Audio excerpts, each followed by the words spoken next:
Dari Madian ke Mesir itu jalannya waktu itu butuh untuk juga jadi naik turun bukit gitu. Jadi tidak datar. Nah, kemudian Nabi Musa tiba di bukit namanya Tua. Bukit namanya Tua. Nah, ketika Allah Subhanahu wa taala berfirman, "Innaka bil wadil muqaddasi", kamu ini sudah nyampe di al-muqaddas, ini artinya lembah yang suci. Tua itu maknanya suci. Kalau al-muqaddas ini disucikan. Jadi makna dari bukit Tua itu suci, sudah suci malah disucikan lagi. Faham ya? Nah, kemudian Nabi Musa alaihissalam dipilih oleh Allah, wa anakhtartuka fastami lima yuha, dan aku memilihmu Musa di antara kaum-kaummu, fastami maka dengarkanlah. Nah, ini penting, Pak. Jadi untuk mendapatkan ilmu, pertama itu harus mendengar. Nabi Musa untuk mendapatkan tuntunan wahyu dari Allah, syaratnya yang pertama adalah fastami lima yuha. Jadi ini beruntun ini. Sebelum Allah memerintahkan Nabi Musa untuk salat, coba dilihat di ayat 14 antara daerah. Di ayat yang ke-14 itu Allah menyuruh untuk Nabi Musa salat. Tapi di ayat 13-nya yang paling penting adalah wa anakhtartuka fastami lima yuha. Jadi sebelum ibadah ilmu dulu, Pak.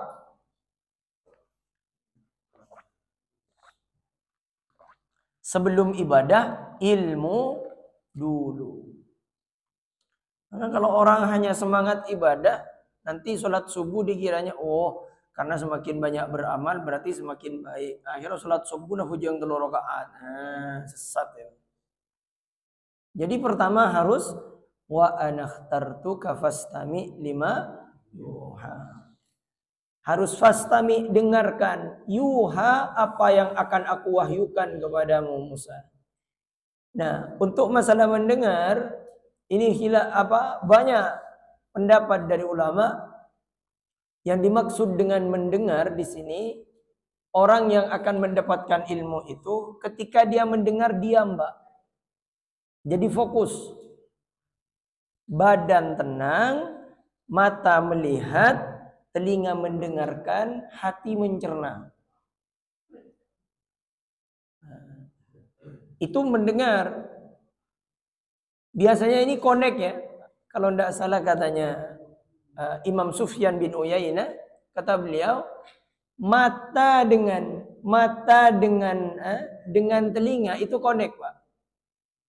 Kalau mata merem, telinga istirahat. Nah, makanya nggak aftar ini cek sok ngoso ta. Istirahat. Innani anallah, akulah Allah, la ilaha illa ana, tidak ada Tuhan selain aku, fa'budni, sembahlah aku, wa aqimis sholata li dzikri, dan laksanakan salat li dzikri, untuk mengingat aku. Kata Buya Hamka dalam tafsirnya, orang agar selalu terhubung ingat kepada Allah, itu jalan satu-satunya hanya harus lewat salat. Agar terus terhubung dengan Allah. Kenapa? Karena salat itu bukan hanya kita sekedar ingat kepada Allah, bahwasanya Allah itu ada, tapi juga kita akan mengesahkan Allah ketika kita membaca tahiyat, asyhadu an la ilaha illallah. Dan juga kita akan membenarkan Nabi sallallahu alaihi wasallam, wa asyhadu anna Muhammadar Rasulullah. Makanya ibadah itu, kenapa kok pondasinya salat? Kenapa salat ini tiang agama? Karena salat ini ada unsur rukun Islam yang kelima. Kelima-limanya ada. Pertama syahadat Syahadat ada tidak dalam sholat? Ada ketika tahiyat. Yang kedua, sholat ya memang karena sholat. Yang ketiga, zakat. Zakat itu memberi. Nah, kita itu memberi anggota tubuh kita untuk tunduk dan patuh kepada Allah. Kita gunakan pakaian terbaik kita untuk menghadap Allah. Kita gunakan harta. Yang kedua, yang ketiga yaitu zakat. Yang keempat puasa. Orang sholat kalau dia kalau sedang makan tidak boleh sholat. Dan orang yang sholat kemudian dia makan, maka dia batal sholatnya. Misalnya selesai makan, kemudian ada sisa makanan, nah, akhirnya keliak dengan kiki congkek pahikakan, batal puasa, sholatnya. Yang kelima haji. Haji itu datang kepada Baitullah. Nah, ketika orang sholat, meskipun dia tidak datang dari segi fisik, tapi dari segi jiwa dia menghadap ke Baitullah.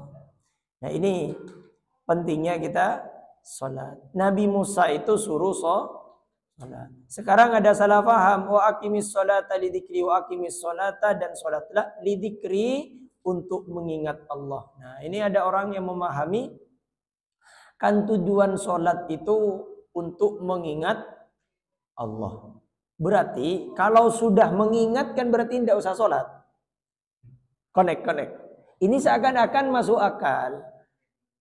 Nah, ini seakan-akan masuk akal karena dia memahami agama lewat nafsunya, bukan lewat pemahaman para ulama. Jadi yang dimaksud di sini adalah mengingat Allah di dalam sholat itu. Jadi bukan tujuan dari sholat itu mengingat, kemudian kita tidak harus sholat. Logikanya gini katanya. Kalau misalnya kita jalan, tujuannya kita jalan itu biar nyampe ke masjid. Berarti kalau sudah nyampe di masjid tidak usah jalan. Kacau kan? Kacau. Ini pakai pemahaman nafsunya. Jadi engkau yang mengatur segalanya. Contoh gini Pak. Misalnya di Indonesia misalnya. Ada bupati, ada semua perangkatnya. Ada menteri, kemudian ada polisi, ada TNI, ada lapas ya. Kumham ya, lapas maksudnya. Kumham ya. Kemudian ada BNN gitu kan. Kemudian kita diancam. Kita punya masalah dengan salah satu instansi negara misalnya. Kita diancam, kita ini akan dihukum misalnya. Tapi yang ngatur semua kan presiden. Misal ini. Anggap presiden ini raja ya. Raja Indonesia gitu. Bukan raja ini, tapi raja Indonesia. Raja Indonesia. Jadi yang ngatur itu semuanya raja. Anggap Indonesia ini bukan sistem presiden, misal ya contoh. Anggap raja. Yang mengatur semua itu kan raja, Pak. Ketentuan di tangan raja. Jadi kalau kita punya masalah dengan seseorang misalnya, kita mau dihukum, diancam. Tapi kalau hubungan kita dengan raja itu baik-baik saja, maka kita dijamin akan baik-baik. Karena semua yang ngatur adalah itu hanya lingkup Indonesia. Tapi kalau sudah lingkup di non-Indonesia, maka peraturan itu tidak berlaku. Maka jangan paksakan untuk haji. Makanya tadi malam saya lihat, bodoh saya nyerem nih. Neng bener kasur, Pak. Jadi bukan di bawah kasurnya, tapi dia naik ke atas kasurnya. Jadi kalau dilihat dari bawah tidak ada. Karena dia itu nalpek nang kasur. Bodoh saya dengan lift ternyata. Oh jauh ke bawah. Nyerem nalpek dengan lift. Mungkin kalau di Indonesia dia punya kekuasaan, punya uang misalnya, dia bayar dan semacamnya. Tapi kalau sudah lain kekuasaan, maka peraturannya lah lain. Sedangkan Allah itu pemilik semuanya gitu. Jadi kalau kita sholat itu kita ingat kepada Allah apapun masalah kita, kita ini dekat dengan yang mengatur segalanya. Misalnya kita ini katanya orang, kita ini akan dibunuh misalnya. Kita santai saja orang sholat itu. Kenapa? Karena kita dekat dengan yang mengatur. Dan insya Allah kita akan baik-baik saja karena kita dijamin oleh yang mengatur segala. Ustadz, tapi kan bisa dibunuh Ustadz. Tapi dia kan punya kekuasaan. Fir'aun itu punya semuanya, Pak. Kekuasaan ada, prajurit ada. Tapi ketika Allah mau menyelamatkan Musa, Allah kirimkan Musa malah ke rumahnya Fir'aun. Allah hantarkan. Kata sebagian ulama tafsir, ternyata ngalirnya sungai Nil itu ke rumahnya Fir'aun, itu bukan ngalir ke rumahnya Fir'aun, Pak. Tapi sungai itu dari arah rumahnya Fir'aun itu ke sana gitu. Jadi bayi itu mengalir melawan arus. Nah kok bisa Ustaz? Ya kan sang yang mengatur Allah. Jadi ketika Allah berkehendak maka semuanya terjadi. Nah ini yang juga salah paham kita. Kita mengira bahwasanya ini Allah itu berkehendak sesuai dengan permintaan hambanya. Salah ini. Allah ini Tuhan, Mbak, bukan hamba, bukan budak kita. Jadi ketika Allah melakukan sesuatu, itu bukan karena kita di sana, bukan. Jadi misal kita berdoa, ya Allah, mohon ya Allah berilah aku rezeki. Ketika Allah memberi rezeki, itu bukan karena kita yang minta. Karena Allah itu Tuhan. Jadi Allah memberi itu bukan karena kita yang minta, tapi karena Allah yang berkehendak. Maka Allah itu tidak bisa dititah dengan sesuatu permintaan. Tapi doa itu ibadah, Pak. Ibadah. Tapi tidak semua permintaan kita itu pasti diberi oleh Allah. Kenapa? Karena Allah sayang kepada hambanya. Allah berikan sesuai dengan kebutuhannya, bukan keinginannya. Makanya ketika sholat kita ini latih Ar-Rahmanir Rahim. Engkau ini maha baik, engkau maha pemurah, engkau maha sayang. Maliki Yaumiddin, engkau yang punya hari pembalasan. Baik, ini kita masuk kepada hari pembalasan. Inna sa'ata, sesungguhnya hari kiamat. Atiyatun akadu ukhfiha, akan datang. Cuman kata Allah, aku rahasiakan waktunya dari manusia dan menampakkan kepada mereka hanya dekatnya hari kiamat melalui alamat-alamatnya. Litu jaza, supaya mendapatkan balasan di hari itu, kullu nafsim bima tas'a, tiap-tiap diri apa yang ia usahakan, apakah kebaikan ataupun keburukan. Baik, coba rukun iman itu kan ada 6. Iman kepada hari kiamat ada di urutan nomor 5. Tapi di Nabi Musa ini langsung, Pak, ketika diterangkan bahwasanya ada Allah, tidak ada Tuhan selain Allah, kemudian disuruh ibadah, kemudian langsung innas sa'ata atiyatun akadu fiha, itu jaza kullu nafsim bima tas'a.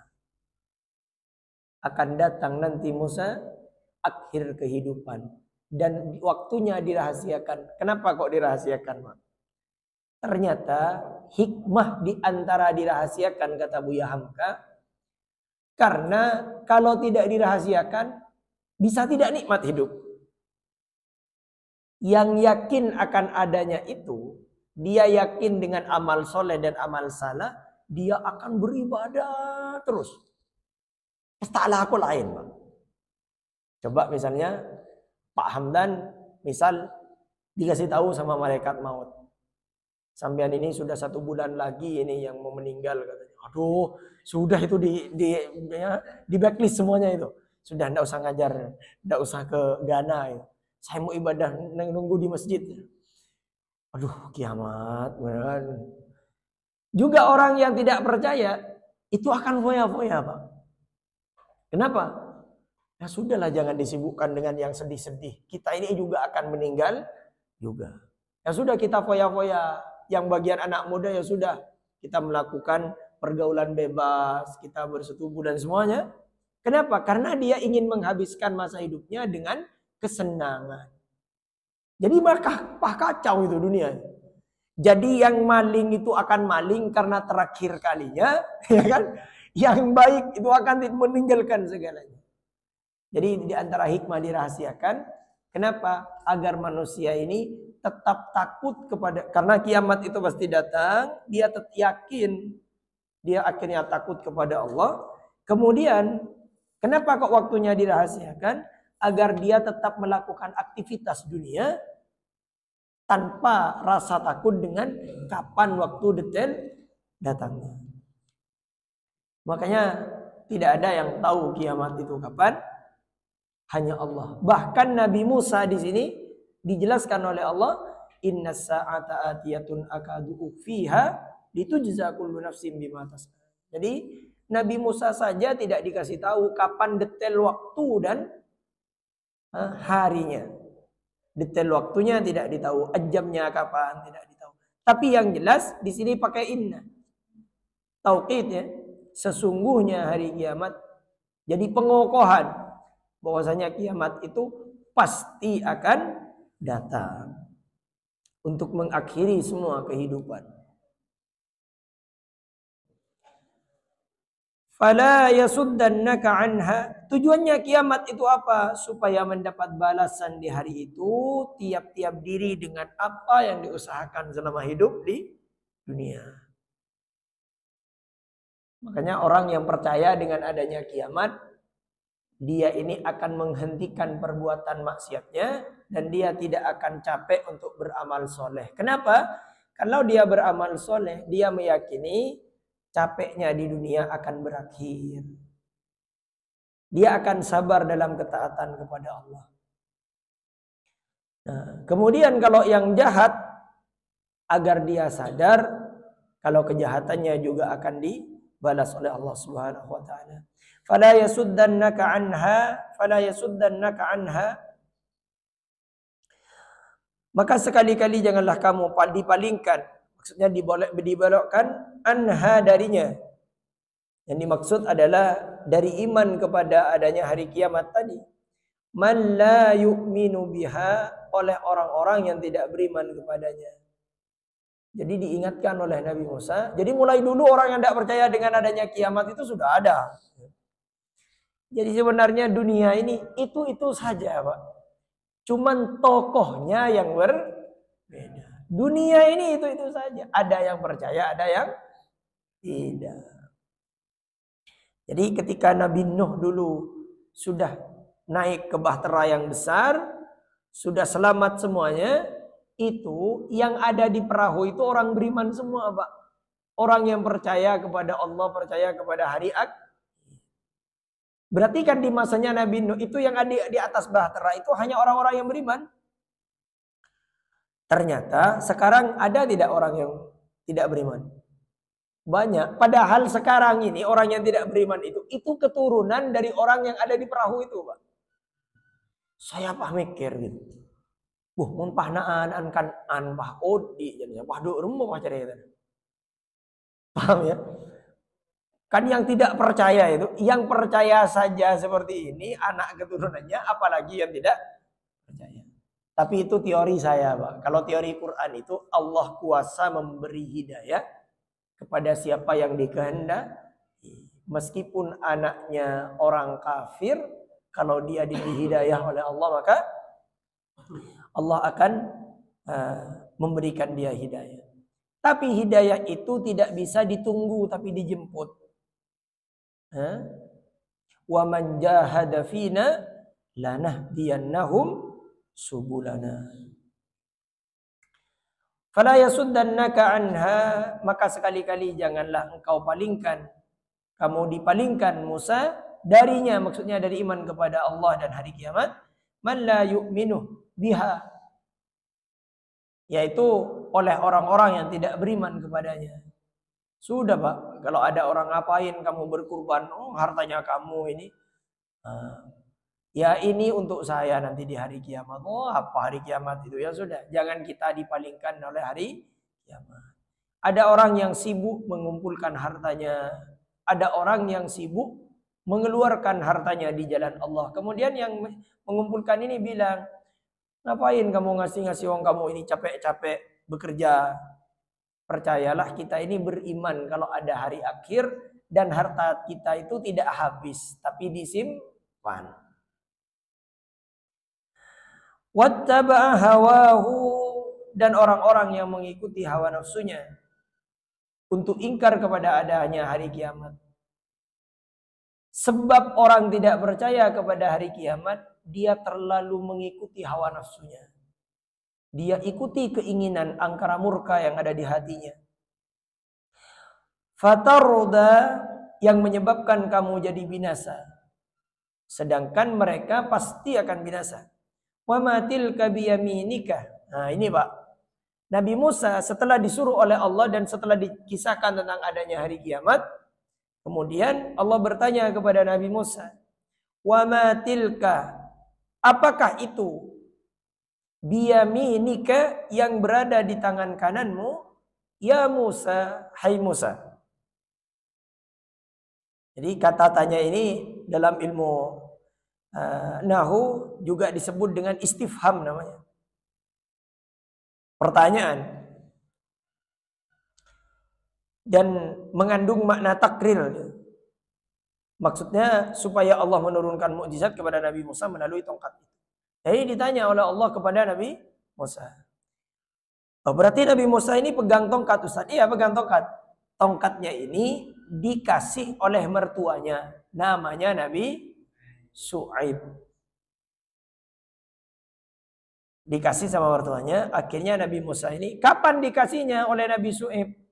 Ada ulama yang menafsiri 10 tahun, 8 sampai 10 tahun yang lalu.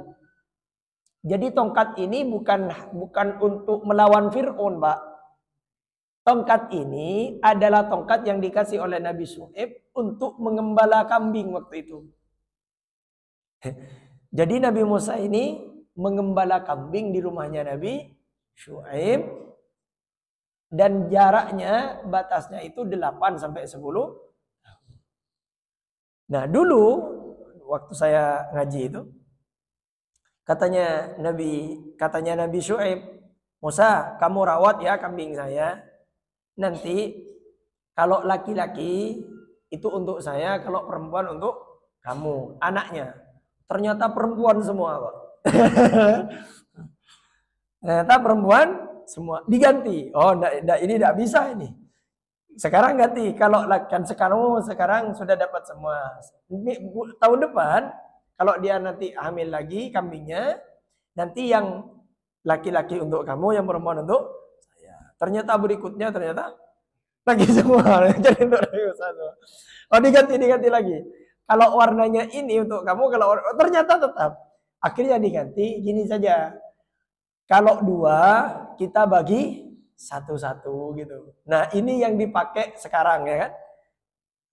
Kalau di rumah ini enggak tahu sekarang di rumah karena sudah banyak yang pergi ke Jakarta, sudah jaga toko. Kalau di rumah dulu nenek saya itu yang ngembala kambing. Jadi kambing punya orang, kemudian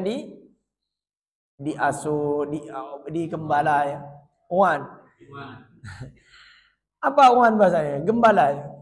Itu nanti dibagi 2. Jadi kalau nanti punya anak ini dibagi 2. Ya Allah, itu di desa itu ternyata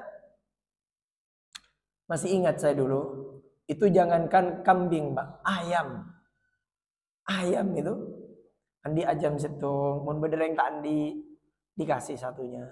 Nika wan biar deki mun tetes senapa bagi 2 gitu. Jadi sampai segitu mikirnya orang dulu itu. Ya, jepok saya itu. Jadi mau nanti ajam, banyak kan ajam. Entar kata tetangga ni saya andi nikah wan dia.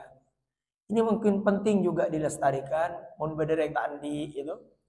Kita mau nanti besar kan anaknya kambing itu. Kalau bukan bulan kurban 500.000 dapat ya. Dapat ya. Iya ya, tapi iya biar kasih sama orang. Tapi tapi jangan ngasih di orang kota, Pak. Kalau ngasih orang kota, pakai apa nih? Misalnya orang-orang desa itu yang tidak punya, kita ya 500.000 lah kita ngasih ini, Pak. Sudah untuk sambian, tapi jangan dijual ya. Tapi ya dirawat. Nanti kalau punya anak untuk sambian semua. Jadi Nabi Musa ini merawat itu, kemudian Nabi Musa dikasih tongkat oleh Nabi Syuaib. Ditanya oleh Allah, "Wa ma tilka biyaminika ya Musa?" Apa yang ada di tangan kananmu itu ya Musa? Qala hiya asai. Dijawab sama Nabi Musa. Nabi qala berkata Nabi Musa, hiya asai. Ini adalah tongkatku. Atawakka'u, aku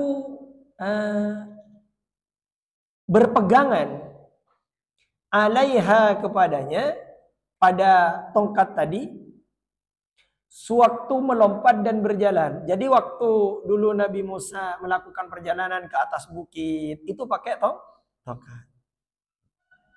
Wa ahusyu, dan aku pukul,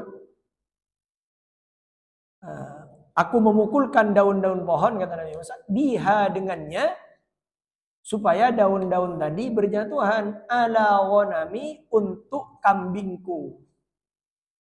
Lalu kambingku itu memakannya. Jadi Nabi Musa itu tongkatnya, jangan bayangkan sampai tongkatnya Nabi Musa besar. Ayo kela itu Pak, benih. Benih tongkat Pak. Kalau bahasa Indonesia apa? Galah. Iya galah ya, galah. Ya, kela itu bahasa Indonesianya galah. Karena ada ungkapan itu kan, kasih anak sepanjang galah, kasih ibu sepanjang masa. Pokoknya sepanjang jalan. Sepanjang masa. Kasih anak sepanjang galah. Jadi panjangnya oh sepanjang jalan. Oh berarti sepanjang jalan. Oh tadi kemarin jalan. Tadi jalan. Sepanjang jalan. Jadi Nabi Musa ini membawa tongkatnya tadi.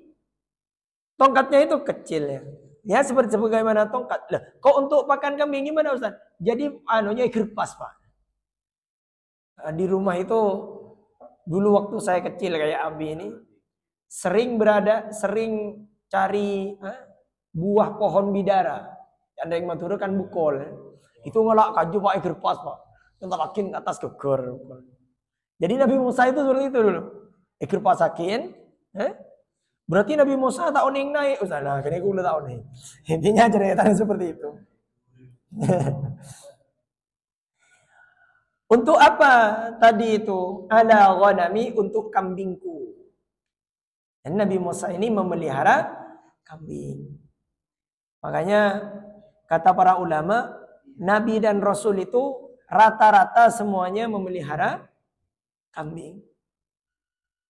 Sunnah Pak, kambing ini. Sunnah. Jadi mengikut jejak para Nabi dan Rasul.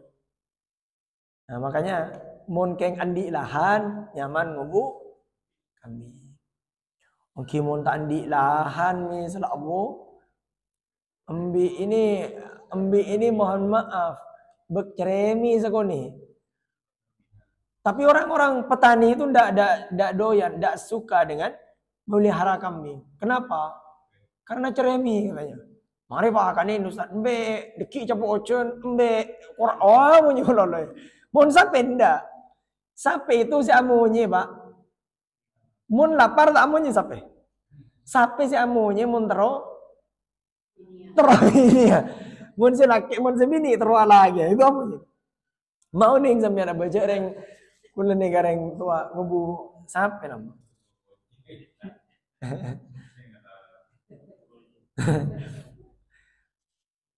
Iya, mon goceng kan mon karena tak amunyi. Tapi mon abi ini ya. Ala ghanami, untuk kambingku. Waliya fiha ma'aribu ukhra, dan bagiku ada lagi padanya keperluan. Artinya keperluan-keperluan ukhra yang lain. Seperti untuk keperluan apa di antara tongkatnya ini? Memikul bekal dan air minum, serta untuk mengusir binatang buas. Kemudian Allah menambahkan jawaban sebagai penjelas bahwa pada tongkat itu masih terdapat kegunaan lainnya. Katanya Nabi Musa, setelah Nabi Musa ceritakan semuanya, ya Allah, ini untuk tempat saya bertumpu ketika berjalan, kemudian untuk makan, untuk akhir pas pakan nembi, ya. Dan banyak lagi kebutuhan-kebutuhan saya yang lain. Di antaranya ya Allah, ya untuk saya ketika ada binatang buas, kemudian ketika saya mikul air gitu. Nah, kemudian oleh Allah dijawab lagi. Qala alqiha ya Musa. Allah berfirman, lemparkanlah tongkatmu hai Musa. Jadi kata kalau gini, Pak. Sudah Musa, sudah itu semuanya kegunaannya. Iya ya Allah, hanya ini kegunaannya. Coba lemparkan tongkatmu itu. Jadi Allah bertanya tadi, itu bukan Allah tidak tahu. Kalau tongkat itu dipakai Nabi Musa untuk makan kambing semuanya, bukan Allah tidak tahu. Karena Allah maha tahu. Jadi sebelum Nabi Musa ngasih tahu, Allah sudah tahu. Ini untuk memberitahu kepada orang yang tidak tahu dan orang yang tidak mau tahu. Kalau tongkat itu hanya untuk pakan kambing, untuk bertumpu. Dan tongkat itu tongkat biasa, bukan tongkatnya kerasakti. Sudah semuanya diceritakan Nabi Musa. Enggak, Nabi Musa ini enggak bilang, oh ini tongkat saya ini bisa mengeluarkan ini berapa? Ini harganya 1 M. Makanya kenapa kok Quran ini tidak diturunkan? Kenapa kok Nabi Muhammad untuk merubah kehidupan, kenapa kok tidak diturunkan mukjizatnya Nabi Musa? Karena kalau orang punya tongkatnya Nabi Musa ini potensi bukan dijadikan hudan, Pak. Bukan petunjuk dari kehidupan. Apa icuan lepas nak ning dia. Papese Pak ya. Dan tidak ada manfaat untuk kita jadikan pedoman dari kehidupan. Coba bayangkan, seandainya kita punya tongkatnya Nabi Musa, kemudian kita lapar. Kira-kira apa yang ini?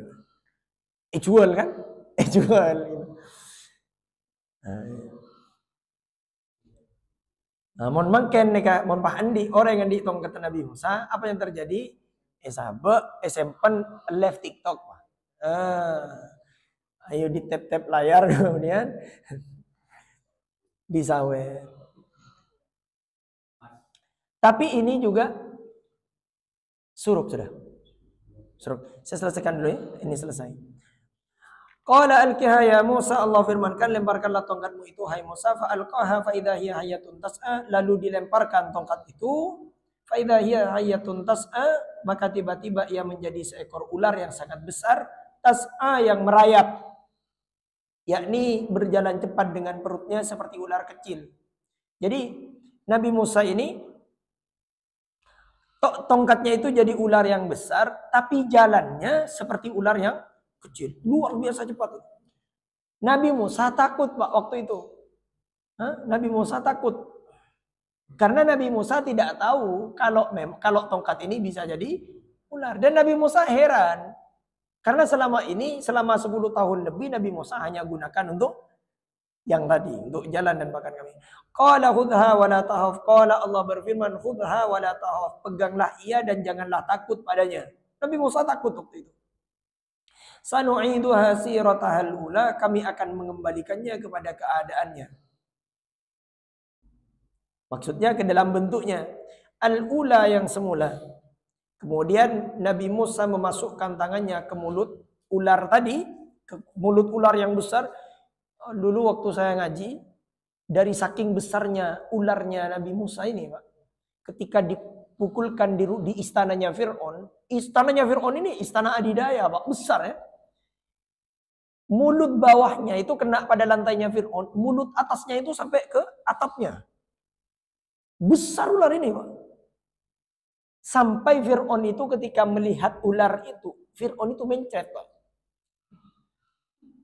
Iya, mencret dari saking takutnya sama ular itu.